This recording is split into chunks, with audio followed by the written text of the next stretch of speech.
मेरा नाम राखी देवी है। मेरी उम्र 50 साल है और मैं एक साधारण महिला हूँ। उत्तर भारत के एक छोटे से गांव बेटिया में रहती थी। मेरी जीवन एक शांत झील की तरह था जिसमें कभी कोई हलचल नहीं होती थी। 10 साल पहले उनके पति राजेश का एक सड़क दुर्घटना में मौत हो गया था। राजेश के जाने के बाद राखी ने अपनी सारी खुशियाँ और इच्छाएं अपनी बेटी रेशमा की परवरिश के लिए कुर्बान कर दी। रेशमा अब शहर के कॉलेज में पढ़ाई कर रही थी और राखी पहली बार खुद को बिल्कुल अकेला महसूस कर रही थी। दिनचर्या वही थी, सुबह उठकर पूजा, खेतों की देखभाल और फिर शाम को किताबों के साथ समय बिताना। एक दिन गांव के पुस्तकालय में राखी की मुलाकात सूरज मेहता से हुई। सूरज 52 साल का एक लेखक थे जो शहर से गांव के पुस्तकालय के पुनर्निर्माण प्रोजेक्ट के लिए आए थे। उनकी आंखों में गहराई थी और उनकी बातचीत में एक अजीब सी सादगी थी।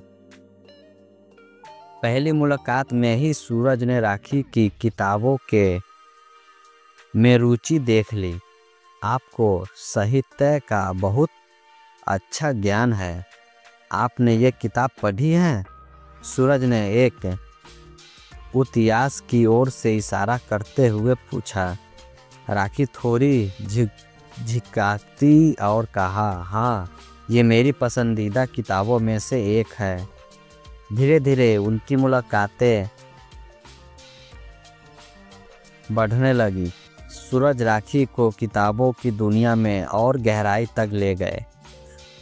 उनके बीच की बातचीत सिर्फ किताबों तक सीमित नहीं रही।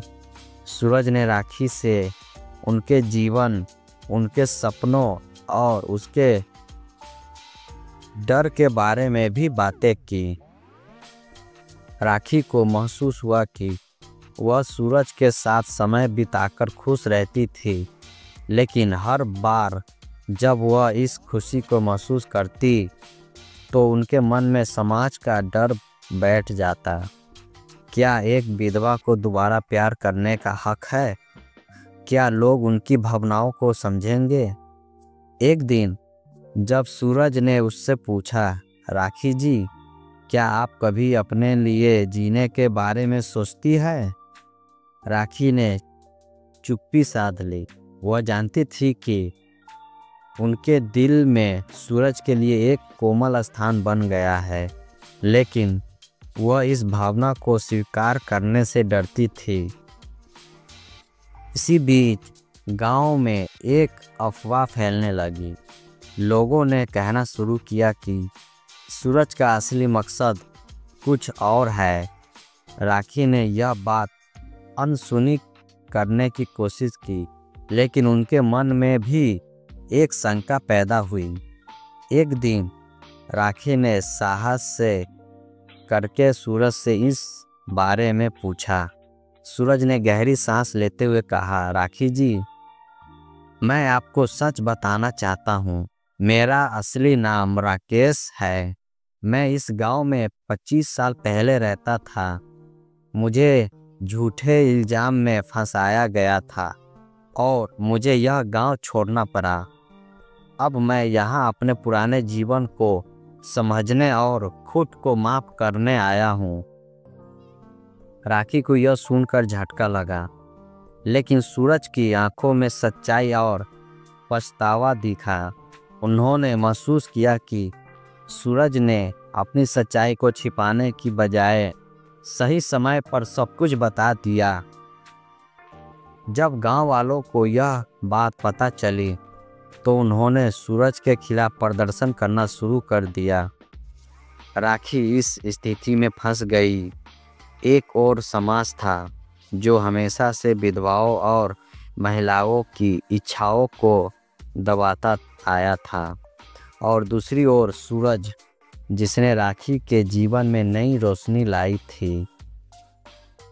राखी ने गांव वालों के सामने खड़े होकर कहा, आप लोग मुझे जज कर सकते हो, लेकिन मैंने अपनी ज़िंदगी के 10 साल अकेलेपन में गुजारे हैं। क्या हमें दूसरों को माफ़ करने और उन्हें एक नई शुरुआत देने का हक नहीं है? गांव में सन्नाटा छा गया। कुछ लोगों ने राखी का साथ दिया, लेकिन कई ने उन्हें बहिष्कृत करने की धमकी दी। राखी ने फैसला किया कि वह अब समाज की परवाह नहीं करेगी। उन्होंने सूरज का साथ देने का निर्णय किया। धीरे धीरे उनके इस साहस से गांव वालों की सोच को भी बदल गई। सूरज और राखी ने मिलकर गांव में एक महिला शक्तिकरण केंद्र खोला। उन्होंने विधवाओं और अकेली महिलाओं को आत्मनिर्भर बनने के लिए प्रेरित किया। राखी और सूरज की कहानी सिर्फ उनकी नहीं रही, यह उस गांव के बदलाव की कहानी बन गई। यह कहानी इस बात को सिद्ध करती है कि जीवन में दूसरों मौका देने में कोई बुराई नहीं है। प्यार, साहस और आत्मविश्वास से हम अपनी दुनिया बदल सकते हैं। समाज को बदलने के लिए सबसे पहले हमें खुद को बदलना पड़ता है।